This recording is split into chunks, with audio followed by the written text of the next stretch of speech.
Lorsqu'on a enfin trouvé l'affaire dont on rêvait, le commerce, l'emplacement, l'entreprise, l'activité, l'identité, eh bien, on prend rendez-vous avec son juriste ou son avocat spécialiste en droit commercial afin de régulariser une promesse de vente. Mais une promesse de vente de quoi?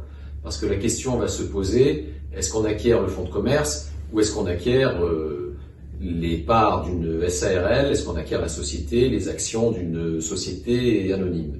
La question est importante puisque les conséquences sont elles-mêmes importantes. Donc, je vous explique brièvement les différences. Lorsqu'on acquiert un fonds de commerce, on achète une entité, un commerce nettoyé de toute dette en principe, sauf quelques contrats que l'on est obligé de reprendre. Alors, à l'actif essentiel, il y a l'emplacement, donc c'est le bail commercial, et ce qu'on est obligé de reprendre, c'est essentiellement les salariés.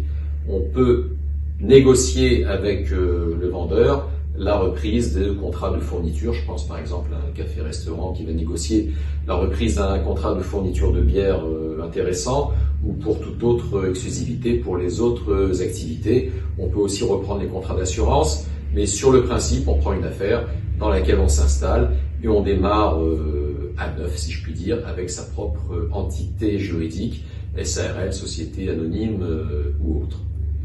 Lorsqu'on achète les titres d'une société ou qu'on achète les parts d'une SARL, on prend cette affaire, donc cette entité juridique, avec son actif, donc le fonds de commerce, le bail, les marchandises, etc., mais également son passif. Alors son passif, ce sont les dettes auprès des fournisseurs, les dettes auprès des organismes sociaux, les dettes fiscales, et en conséquence, on se retrouve à la tête d'une entreprise dont il faut reprendre la comptabilité. Alors, il faut évidemment, dans ce cas-là, faire un audit complet de la société pour savoir exactement quel est son actif et quel est son passif. Je vais vous dire dans une autre vidéo, maintenant que vous avez compris le principe, quels sont les avantages et inconvénients de l'une et l'autre de ces deux formules.